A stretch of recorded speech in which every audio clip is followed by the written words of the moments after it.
We have breaking news in the NFL that will affect the draft later this month. The New York Jets have traded quarterback Sam Darnold to the Carolina Panthers in exchange for a 6th-round pick in this month's NFL draft and a 2nd-round pick and a 4th-round pick in next year's NFL draft. And I am a bit surprised that the Jets, that it took them this long to trade Sam Darnold. I thought just this past weekend that the Jets were going to stick with Sam Darnold at QB1, as I've felt mixed about how they were going to handle their quarterback situation. I mean, one day it was the Jets are going to draft Fields or Wilson. The next day, they're going to stick with Darnold.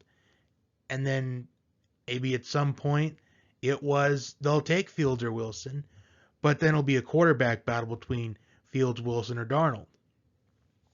Because I felt like if the Jets, if they were wanting to move on from Sam Darnold, I felt like they would have done it at least back in January or February, and not, 3-4 weeks till the draft? But there were rumors all throughout the offseason that the Panthers, they were interested in Mac Jones, and then we saw that the 49ers moved up from 12 to 3, and it's rumored that the 49ers, they could be interested in Mac Jones as well. And the 49ers, it's either they're going to draft Fields or Mac Jones, it looks like. So could the Panthers have really been interested in Mac Jones the entire time? And then the rumors came out about how the 49ers were interested in Mac Jones. So they just wanted to trade for Sam Darnold, just so they can at least have somewhat of a quarterback that they want. Because Mac Jones reminds me a lot of Sam Darnold. A quarterback coming from a historically blue blood program where quarterbacks at those particular schools, they don't pan out well in the NFL. Or do they just give Sam Darnold a 1-year audition in 2021, and if he does well, they'll give him an extension. If he doesn't, then they'll probably just look at a quarterback in 2022. Most likely Sam Howell for North Carolina, or even Keaton Slovis, or Brock Purdy.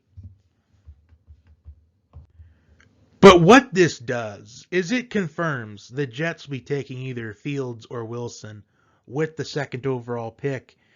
And if you looked at my past mock drafts, I've had mixed feelings about what the Jets would do with the number 2 pick the entire time. I mean, one draft I had him going with Fields or Wilson. The next I probably had him go with Penei Sewell out of Oregon. But this confirms in my mind that it's obvious the Jets will take Fields or Wilson here, probably Wilson. In fact, expect a mock draft sometime within the next couple of days. But we know Lawrence to go 1. We know Wilson or Fields go 2. I'd say probably Wilson at this point, because there was an anonymous NFL GM, well, he was named anonymous, that said there's a 98% chance that the Jets will take Wilson. So, and the real draft begins at 3. So then the 49ers, do they go with Fields or do they go with Mac Jones, who they are supposedly interested in at 3? So if they were to go Mac Jones, then I could see the Falcons maybe following suit, maybe going with Fields, if Fields is the quarterback they're really hoping for, or if the Falcons just do their own thing at 4, whether it's Kyle Pitts, Sewell, whether if it's even Micah Parsons, although that could feel like a reach at 4. And there is word that the Falcons are open to trading out of that 4th slot and maybe trading down, which could make more sense if they're wanting someone like Micah Parsons, or do they just go with Trey Lance? So there's plenty of options here for the Falcons at 4, and expect a mock draft later on this week, if not within the next couple of days. So let me know your thoughts, opinions, like, share, and subscribe, and I will talk to you next time.